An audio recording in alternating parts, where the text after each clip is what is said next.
Judge Shimash. My name, RandomRandomMan, and I am here bringing you review for Moviefilm, which is subsequent movie film to the one made by Borat. By the way, do you like my Vindbaker? It has a pack a man on it, and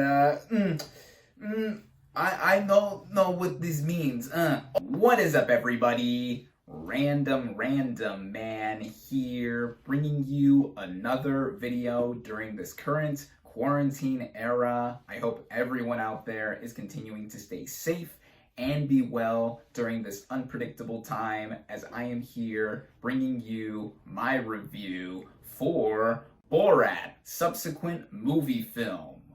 Taking place 14 years after the events of the first film, the plot of this mockumentary comedy basically follows our title reporter, Borat, played by Sacha Baron Cohen, who, because of what he did 14 years ago, has been sentenced to hard labor for embarrassing the nation of Kazakhstan. But he has been sent to America once again to give a bride monkey to a high leader within politics, with his daughter, Tutar, played by Maria Bakalova, accidentally stowing away on the trip. Going into this movie, upon hearing its surprise announcement, I got really hyped to see it because the first Borat film from 2006 was one of those rare movies that became a cultural and controversial moment here in the United States that one cannot help but either imitate or quote Borat or just laugh at all the obscene things that he did while being on camera. It's all a credit to Sacha Baron Cohen. Baron Cohen is simply a comedic genius, and what him and director Larry Charles did with that movie is just one of a kind. Their follow-up effort, featuring another one of Baron Cohen's characters, Bruno, I got a lot of laughs out of just for the sheer shock value, like what Borat did, but I didn't feel it was as strong as Borat.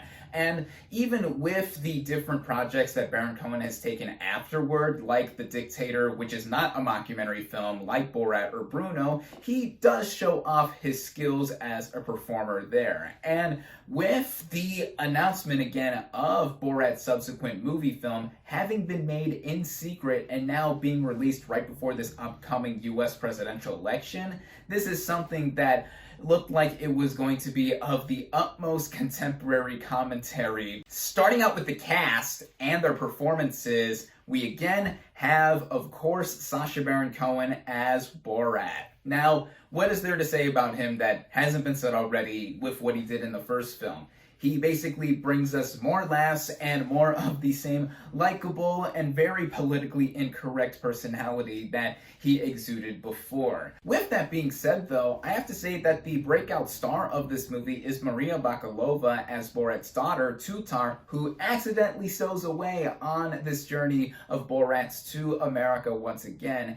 And with their chemistry together, I really bought them as this father-daughter unit that is, very different from anyone else you would see in film, because of course Borat is somebody who doesn't know exactly what is appropriate in America, or also just what is appropriate in general, and parlaying a lot of that onto his daughter, who doesn't know exactly how the world works either, is something that is both very funny and very touching to see. Before I get into why that is the case in my opinion, I have to mention the writing, of course, which was done by Sacha Baron Cohen once again, like the first film, and multiple writers. Now, even though the first film also had a lot of writers on it too, it ended up getting nominated for Best Adapted Screenplay at the Oscars, in addition to the Golden Globe win for Baron Cohen as Borat. Now, given how this movie does take place in 2020, obviously a lot of stuff has changed in the 14 years since the first film, with the movie now taking place in an era where it is very social media driven and just in the US specifically, very politically divided. That was actually one worry I did have going into this film, to see if the jokes that Borat was going to give out, or any of the stunts that he would do, like in the first film, would still be funny today, given how in between the first and second film's releases, meme culture and the internet culture at large has exponentially increased, giving us a lot of humor in our day-to-day lives. But I gotta say that Baron Cohen, for the most part, both on paper and on screen with his comedic abilities, gives us a lot of funny moments that are just guffaw-inducing and also give us a mirror to look back on how our society has become this way, even in the wake of the pandemic that we are currently living through and what is going on with the upcoming presidential election. In fact, this movie made a point of being made before this upcoming election, so the sooner you see this movie, the better, because it would just be that much more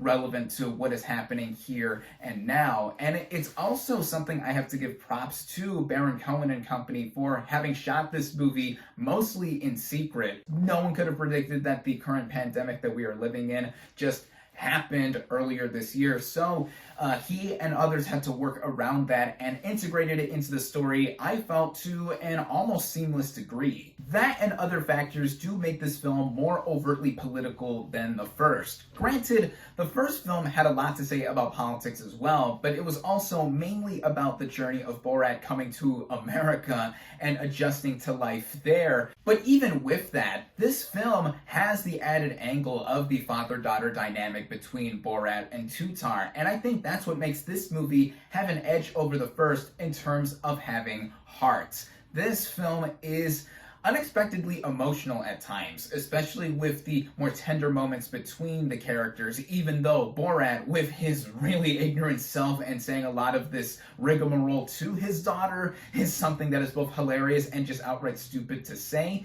It's something that I feel that gives this a fresh factor, and fresh this movie is with all of the various subjects that Borat picks on throughout, which includes but is not limited to Vice President Mike Pence and former Mayor of New York Rudy Giuliani. And yeah, as I mentioned before, with how the sooner you see this movie, the better, yeah, there are moments here that, while they have been documented and publicized in real life, they are really that shocking and just all around hilarious to view in the context of the film as well, because that's just Borat for you. And with Borat 2, I could see people being put off by this movie because he isn't Borat really all the time. Half the time he is in disguise because, given how popular the first movie is, he's gonna get recognized all over the place. And that's also why we have the added factor of his daughter being involved. On a technical scale, the movie gets the job done with how it looks, sounds, how it's shot,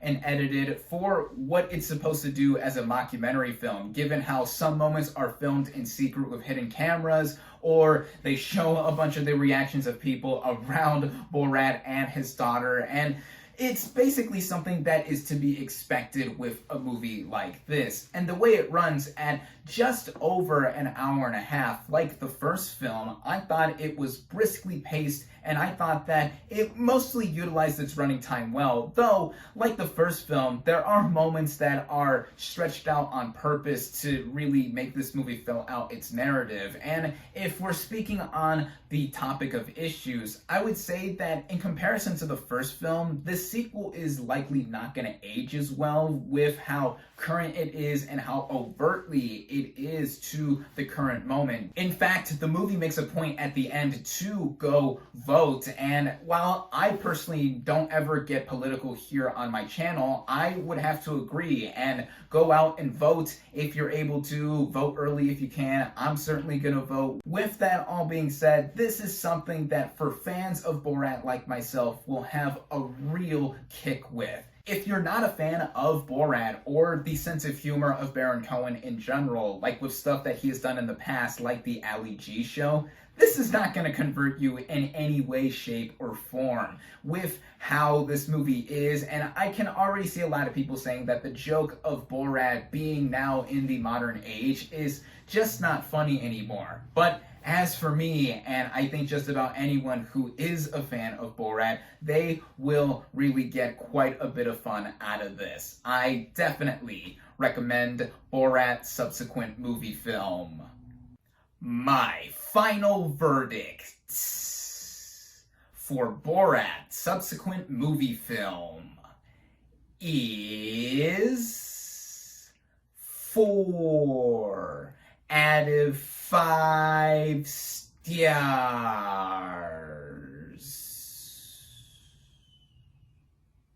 Thank you all, as always, for watching. Be sure to like this video, comment on what you thought of Borat, subsequent movie film, social media links in the description. Subscribe to my channel for more, and I'll catch you on the next movie review.